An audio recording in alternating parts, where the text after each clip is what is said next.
Hi friends, నేను మిలినియన్. Welcome to my channel.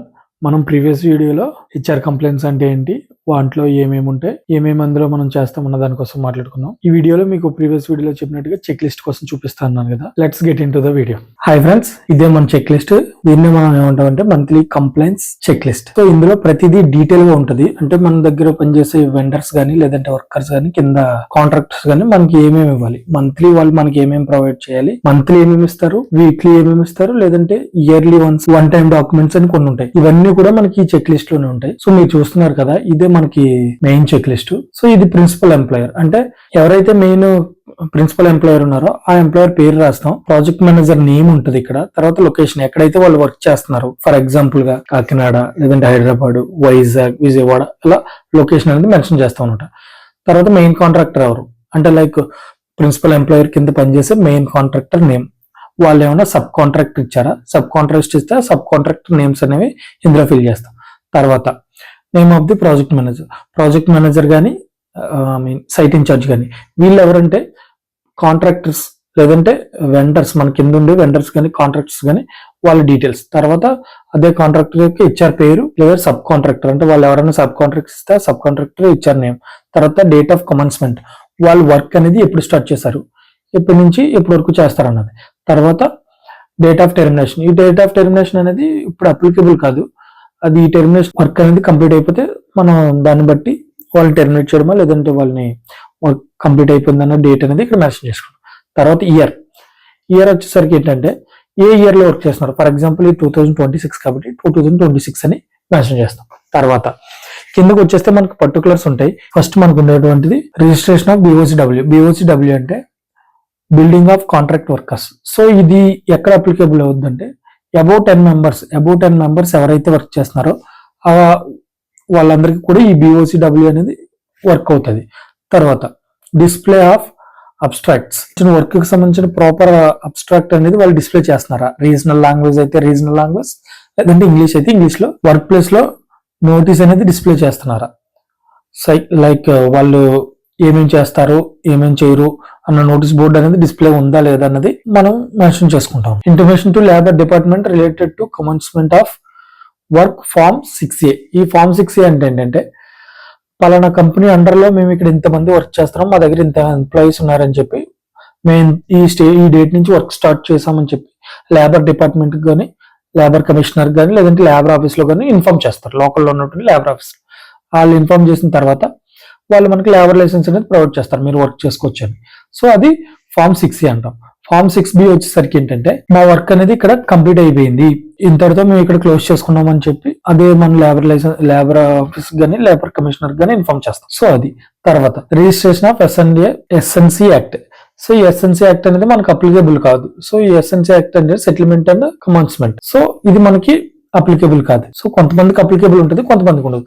తర్వాత మనం ముందుగా మాట్లాడుకున్నాం కదా, ఎక్కువగా మనం ప్రీవియస్ వీడియోలో మాట్లాడుకున్నాం దీనికోసం EPF registration and ESI registration. అంటే మా దగ్గర ఫర్ ఎగ్జాంపుల్ కాంట్రాక్టర్ కోసం మాట్లాడుకున్నాం కాబట్టి ప్రిన్సిపల్ ఎంప్లాయర్ కింద ఉండే కాంట్రాక్టర్ ఇంతమంది ఎంప్లాయీస్ కి మేము PF కడుతున్నామని రిజిస్ట్రేషన్ చేయించాడా, ESI కడుతున్నామని రిజిస్ట్రేషన్ చేయించాడా, లేదంటే సబ్ కోడ్ అంటే ఫర్ ఎగ్జాంపుల్ గా ESI రిజిస్ట్రేషన్ వేరే స్టేట్ లో ఉంది. ఫర్ ఎగ్జాంపుల్ వాళ్ళు తెలంగాణలో ESI రిజిస్ట్రేషన్ ఉంది, ఆంధ్రాలో వాళ్ళు వర్క్ చేస్తున్నారు. సో దాన్ని బేస్ చేసుకుని మన ఆంధ్రాలో ఒక సబ్ కోడ్ అనేది తీసుకుంటారు, దాన్ని ESI సబ్ కోడ్ అంటారు. సో ఈ మూడు కూడా వెండర్ అనేవాడు రిజిస్ట్రేషన్ చేయించి ఉండాలి. తర్వాత PT ప్రొఫెషనల్ ట్యాక్స్ రిజిస్ట్రేషన్, తర్వాత LWF రిజిస్ట్రేషన్. సో ఇవన్నీ కూడా వాడు వన్ టైం రిజిస్ట్రేషన్, మనకి ఒక్కసారి రిజిస్ట్రేషన్ చేయించుకుని ఆ రిజిస్ట్రేషన్ కాపీస్ అనేది మనకు ప్రొవైడ్ చేయాలి. తర్వాత లేబర్ లైసెన్స్, ఆల్రెడీ మనం ఇందాక మాట్లాడుకున్నాం కదా ఫార్మ్ 6A. మనం ఫార్మ్ 6A ఇష్యూ చేసిన తర్వాత వాళ్ళు లేబర్ డిపార్ట్మెంట్ లో ఇన్ఫార్మ్ చేస్తే దాన్ని బట్టి మనకి ఈ లేబర్ లైసెన్స్ అనేది వాళ్ళకి ఇష్యూ చేస్తారు. సో అది పర్టికులర్ పీరియడ్ అని ఉంటుంది, ఆ పీరియడ్ ని బట్టి వాళ్ళు ఇష్యూ చేస్తారు, దాన్ని బట్టుకుని వాళ్ళు వర్క్ ప్రాసెస్ అనేది చేసుకోవాలి. సో ఇది. తర్వాత WC పాలసీ, GPA పాలసీ మనం ప్రీవియస్ వీడియోలో మాట్లాడుకున్నాం కదా. ఈ WC పాలసీ, GPA పాలసీ అంటే WC పాలసీ అంటే work men compensation policy, GPA policy అంటే గ్రూప్ యాక్సిడెంట్ పాలసీ. సో ఈ రెండు దేనికి వస్తాయంటే ఇన్ కేస్ 21,000 అబోవ్ శాలరీ ఉన్నా లేదంటే వాళ్ళు ESI కి అప్లికేబుల్ కాకపోయినా వాళ్ళందరూ కూడా ఈ WC అండ్ GPA పాలసీలోకి వస్తారు. ఎవరైతే 21,000 కిందకున్నారో శాలరీ వాళ్ళందరూ కూడా ESI కి అప్లికేబుల్. సో ఇది పర్టికులర్ గా చూసుకోవాలి. తర్వాత declaration for appointment of sub contractor. So మా దగ్గర ఇంతమంది కాంట్రాక్టర్లు వర్క్ చేస్తున్నారు అని చెప్పి మనం ఒక డిక్లరేషన్ అనేది ఇవ్వాలన్నమాట ప్రిన్సిపల్ ఎంప్లాయర్కి. సో అది కూడా నేను మీకు వీడియోస్ లో చూపిస్తాను క్లియర్ గా, ఓకేనా. ఇది తర్వాత సబ్ కాంట్రాక్టర్ క్లోజర్ లెటర్, అంటే కింద వర్క్ ఎవరైనా కంప్లీట్ చేసేస్తే వాళ్ళు మనకు క్లోజర్ లెటర్ ఇస్తారు, దాన్ని మనం ప్రిన్సిపల్ ఎంప్లాయీకి ఫార్వర్డ్ చేస్తాం. సో ఇవన్నీ ఆల్రెడీ మాట్లాడుకున్నాం, మనం పైన మాట్లాడుకున్నవి ఇవన్నీ సబ్ కాంట్రాక్టర్స్ వస్తాయి అనమాట. మీరు చూసుకున్నైతే సబ్ కాంట్రాక్ట్ ఉంటుంది, ఇవన్నీ సబ్ కాంట్రాక్టర్స్ వస్తాయి.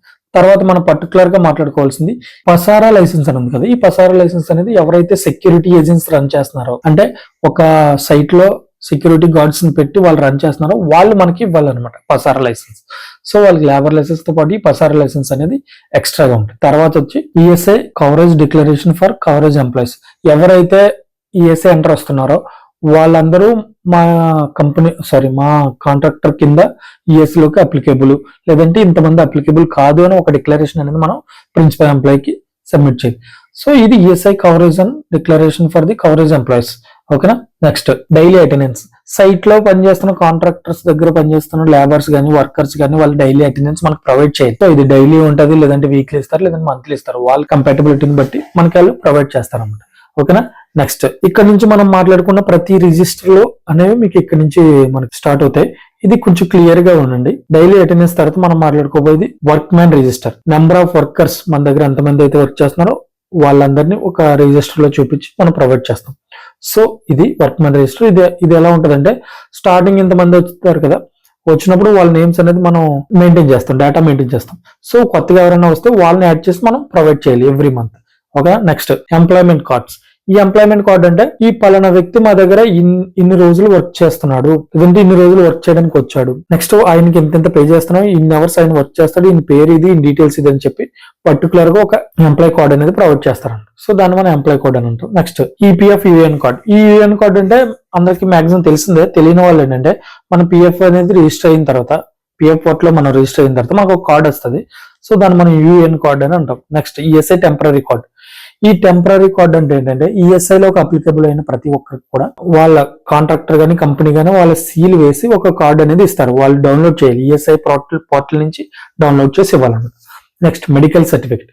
ఈ మెడికల్ సర్టిఫికేట్ అంటే ఏంటంటే ఎవరన్నా జాయినింగ్ వస్తారు కదా న్యూ ఎంప్లాయీస్, వాళ్ళు ఫిట్ గా ఉన్నారా, వర్క్ చేయడానికి వాళ్ళు కంపాటబుల్ గా కాదా, లేదంటే వాళ్ళకి ఏమైనా ఇబ్బందులు ఉన్నాయా, వాళ్ళ బాడీ అంతా పర్ఫెక్ట్ గా ఉందా లేదా చెక్ చేసుకుని మనం మెడికల్ ఫిట్నెస్ అనేది ఫిజికల్ గా చెక్ చేసి డాక్టర్ దగ్గర రిపోర్ట్ తీసుకుని సబ్మిట్ చేయాలి. సో నేను ఆల్రెడీ మనం మాట్లాడుకున్నాం కదా దీనికోసం. Next muster roll. Muster roll అంటే ఏంటంటే అటెండెన్స్, డైలీ అటెండెన్స్. ఈ మనకి పైన ఇస్తున్నారు కదా డైలీ అటెండెన్స్, ఈ డైలీ అటెండెన్స్ అనేది మనం ఎవ్రీడే ఈ మస్టర్ రోల్ లోనే వేసి మనం మంత్లీ దాన్ని మెయింటైన్ చేస్తాం రికార్డ్స్ కింద, ఓకేనా. Next wage register. Wage register అంటే ఆల్రెడీ మనం ప్రీవియస్ వీడియోలో మనం మాట్లాడుకున్నాం కదా. ఈ వేజ్ రిజిస్టర్ అంటే ఎంతమంది ఎంప్లాయీస్ మా దగ్గర ఉన్నారు, బేస్డ్ ఆన్ ఈ వర్క్ మ్యాన్ రిజిస్టర్ బేస్ చేసుకుని మనం ఈ వేజ్ రిజిస్టర్ అనేది క్రియేట్ చేస్తాం. సో మన దగ్గర ఉన్న వర్క్ మ్యాన్స్ అందరూ కూడా డైలీ వస్తున్నారు అన్నది మస్టర్ రోల్ లో వేసుకుంటాం. మస్టర్ రోల్ నుంచి వేజ్ రిజిస్టర్ కాపీ చేసుకుని వేజ్ రిజిస్టర్ లో వాళ్ళకి ఎంతైతే మనం వేజెస్ ప్రొవైడ్ చేస్తున్నాం, అంటే వాళ్ళ వేజ్ రేట్ ఎంత, వాళ్ళ బేసిక్ ఎంత, డిఏ ఎంత, అదర్ ఎలివెన్సెస్ ఎంత, హెచ్ఆర్ఏ ఎంత, ఇవన్నీ కూడా మనకి వేజ్ రిజిస్టర్ లోనే వస్తుంది. సో ఈ వేజ్ రిజిస్టర్ మనకు వచ్చిన కొత్త లేబర్ కోడ్ ప్రకారం వాళ్ళ మంత్లీ శాలరీలో బేసిక్ అనేది గ్రాస్ శాలరీలో 51% కన్ఫర్మ్ గా ఉండాలి. సో ఇది న్యూ వేజ్ కోడ్ ప్రకారం మనకు వచ్చింది అనమాట. ఆల్రెడీ మనం ప్రీవియస్ వీడియోలో మనం మాట్లాడుకున్నాం కదా deduction for damage or loss. వాళ్ళ దగ్గర నుంచి ఫైన్స్ అవి కలెక్ట్ చేస్తారన్నారు కదా. సో ఈ డిడక్షన్ అండ్ ఫైన్స్ ఇవి రెండు కూడా ఎలా వస్తాయంటే, ఫైన్స్ అనేది డ్యామేజ్ కి, లేదంటే వాళ్ళు ఏదైనా చేస్తే పాడైపోతే దాని నుంచి కలెక్ట్ చేసుకోవడానికి. డ్యామేజ్ అంటే ఫర్ ఎగ్జాంపుల్ ఏదైనా ఇష్యూ అయింది సైట్ లో, ఇష్యూ అయిన దాన్ని రికవరీ చేయాలి, దాన్ని రికవరీ చేయడానికి ఈ డ్యామేజ్ లాస్ అనేది వేస్తారు. నెక్స్ట్ వాళ్ళు ఏమైనా అడ్వాన్స్ తీసుకున్నారా, లేదంటే వాళ్ళు లోన్స్ ఏమైనా తీసుకున్నారా, ఇవన్నీ రికవరీలోకి వస్తాయి అనమాట, ఓకేనా. Next advance, register of advance. ఈ అడ్వాన్స్ అంటే ఏంటంటే ఎవరైనా కొంతమంది ముందుగా అవసరం ఉంటే జీతం, మన శాలరీ పడే డేట్ కన్నా ముందు మనకి అమౌంట్ కావాలనుకున్నప్పుడు అడ్వాన్స్ లో తీసుకుంటారు. అది కూడా ఒక రికార్డ్ మెయింటైన్ చేస్తాం, దాన్ని రిజిస్టర్ ఆఫ్ అడ్వాన్స్ ఫామ్ అని అంటాం. Next over time. ఎవరైనా ఓవర్ టైం చేస్తున్నారా, 8 hours డ్యూటీ కంటే ఎక్కువ ఎవరన్నా చేస్తున్నారా, సో చేస్తే వాళ్ళు ఎవరెవరు ఉన్నారు, ఎంత పే చేస్తా ఉన్నదే మనం ఈ ఓటీలో ఇవ్వాలి. తర్వాత register of accident and dangerous occurrence. ఈ డేంజరస్ అకరెన్స్ అంటే ఇందులోనే ఉంది, పేరులోనే ఉంది. Register of accident and dangerous. ఏదన్నా సైట్ లో వర్క్ చేస్తున్నప్పుడు వాళ్ళకి ఏమైనా ఇన్సిడెంట్స్ జరిగి ఏదైనా ఇబ్బందులు పడ్డారు, లేదంటే ఏదైనా ప్రమాదకరమైన సంగతులు ఏమైనా జరిగాయి అన్న దానికోసం మనం మెయింటైన్ చేయాలి record. Next register of child workers. ఇది main must and should. HR లో మనం చూడాల్సిన మెయిన్ థింగ్ ఇదే. మన దగ్గర వర్క్ చేస్తున్న కాంట్రాక్టర్స్ లో గానీ లేదంటే వర్కర్స్ లో గానీ ఎవరైనా చైల్డ్ వర్కర్స్ ఉన్నారా? ఈ చైల్డ్ వర్కర్స్ అనేది ఎలా డినోట్ చేస్తామంటే బిలో 18 years బిలో ఎవరైతే ఉన్నారో వాళ్ళందరూ కూడా చైల్డ్ లేబర్ కింద వస్తారు. సో ఇది మనం చూసుకోవాలి. ఎవరైనా వర్క్ చేస్తుంటే మనం వెంటనే పైకి రిపోర్ట్ అనేది ఎస్కలేట్ చేయాలి. ఓకేనా. Next wage slips. మంత్లీ వాళ్ళకి పే చేసిన తర్వాత డిపెండ్స్ అపాన్ వాళ్ళ వేజ్ రిజిస్టర్ ప్రకారం వాళ్ళు మంత్లీ వేజెస్ ప్రొవైడ్ చేసిన తర్వాత పే స్లిప్స్ అనేవి మనకు ప్రొవైడ్ చేయాలి. దాన్ని వే స్లిప్ ఆర్ పే స్లిప్ అని అంటాం. Next leave register. కొంతమంది సిక్ లీవ్ తీసుకుంటారు, పర్సనల్ లీవ్ తీసుకుంటారు, లేదంటే క్యాజువల్ లీవ్స్ తీసుకుంటారు. ఈ లీవ్స్ అన్ని మనం ఒక రిజిస్టర్ లో మెయింటైన్ చేయాలి. నేను ఫర్దర్ వీడియోస్ లో మీకు ఈ రిజిస్టర్స్ అన్ని కూడా క్లియర్ గా చూపిస్తాను ఎలా చేయాలి ఏంటనేది. Next salary paid 7th day of month. మనకు బిఫోర్ అయితే 10th to 15 అంటే ఒక మంత్ లో 1వ తారీఖు నుంచి 15వ తారీఖు లోపు ఎప్పుడైనా సరే శాలరీ అనేది ఎంప్లాయీకి మనం క్రెడిట్ చేయొచ్చు. బట్ ఇప్పుడున్న కొత్త లేబర్ కోడ్ ప్రకారం శాలరీ అనేది బిఫోర్ 7th వాళ్ళ అకౌంట్ అనేది క్రెడిట్ చేయాలి మనం. So cash not acceptable. మనం త్రూ నెఫ్ట్ ఆర్ ఐఎంపిఎస్ అయితే చేయాలి. వాళ్ళకి బ్యాంక్ ట్రాన్స్ఫర్ అయితే లేదంటే చెక్ అనేది ప్రొవైడ్ చేయాలి. ఓకేనా. నెక్స్ట్ ఆల్రెడీ మనం పైన రిజిస్టర్లు చూసాం కదా, ఆ రిజిస్టర్లకు సంబంధించిందే కింద మనకి ఈ డిక్లరేషన్స్ ఉంటాయి చూడండి. Declaration of no employment for child labours. Next child labours ఎవరు చేయట్లేదని చెప్పి ఒక డిక్లరేషన్ ఇస్తాం.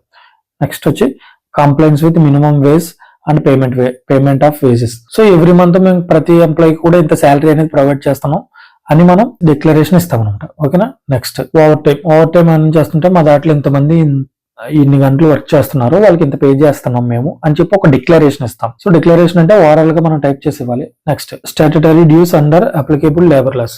ఇదేంటంటే మా దగ్గర మేము చేస్తున్నాం కాంట్రాక్టర్, ఫర్ ఎగ్జాంపుల్ నేను కాంట్రాక్టర్ అనుకోండి, నా దగ్గర ఈ లేబర్ లా ప్రకారం అందరూ వర్క్ చేస్తున్నారు అనేది మనం డిక్లరేషన్ లో ఇవ్వాలి. Next declaration of under post అంటే మాక్సిమం గా prevention of sexual harassment. So దీన్ని మనం ఎలా చెప్తామంటే ఇటువంటి ఫిజికల్ యాక్టివిటీస్ లైక్ హెరాస్మెంట్స్ జరగకుండా చూస్తున్నాం అని చెప్పి ఒక డిక్లరేషన్ అనేది ప్రతి ఒక్కరికి కూడా ఈ పోస్ట్ పాలసీ మీద అవగాహన ఉంది, అవేర్నెస్ ఉంది అని చెప్పి వాళ్ళకి మనం ప్రొవైడ్ చేస్తాం అనమాట డిక్లరేషన్. ఓకేనా.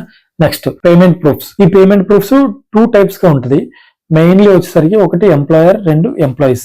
ఒకటి మనం శాలరీ వాళ్ళకి క్రెడిట్ చేసిన తర్వాత వాళ్ళ దగ్గర నుంచి స్టేట్మెంట్ అనేది కలెక్ట్ చేసుకుంటాం. లేదు మనం శాలరీ వాళ్ళకి క్రెడిట్ చేస్తాం కదా, ఏ బ్యాంక్ నుంచి అయితే మనం వాళ్ళకి శాలరీ క్రెడిట్ చేస్తామో ఆ బ్యాంక్ స్టేట్మెంట్ అనేది ప్రొవైడ్ చేయాలి. నెక్స్ట్ మనం మాట్లాడుకున్నాం కదా పిఎఫ్, ఈఎస్ఐ, ఈసీఆర్ కోసం. సో నెక్స్ట్ వచ్చేది ఇవే PF, ECR and PF remittance చలానా. నెక్స్ట్ ఈఎస్ఐ చలానా, ఈఎస్ఐ కంట్రిబ్యూషన్ సమ్మరీ. సో ఈ 4 కూడా ఏంటంటే పిఎఫ్, ఈఎస్ఐ మనం పే చేస్తాం కదా, ఎవరైతే under PF under ESI applicable అవుతున్నారో వాళ్ళకి మనం పిఎఫ్ అనేది మంత్లీ ప్రొవైడ్ చేస్తాం. పిఎఫ్ అనేది ప్రతి ఒక్కరికి ఉంటుంది, ప్రతి ఒక్కరికి కూడా పిఎఫ్ అనేది కన్ఫర్మ్ గా మనం పే చేయాల్సింది. దానికి సంబంధించి స్టేట్మెంట్ నే మనం ఈసీఆర్ కంట్రిబ్యూషన్ అని అంటాం, లేదంటే కంట్రిబ్యూషన్ సమ్మరీ ఏదైనా అంటాం. నెక్స్ట్ చలానా.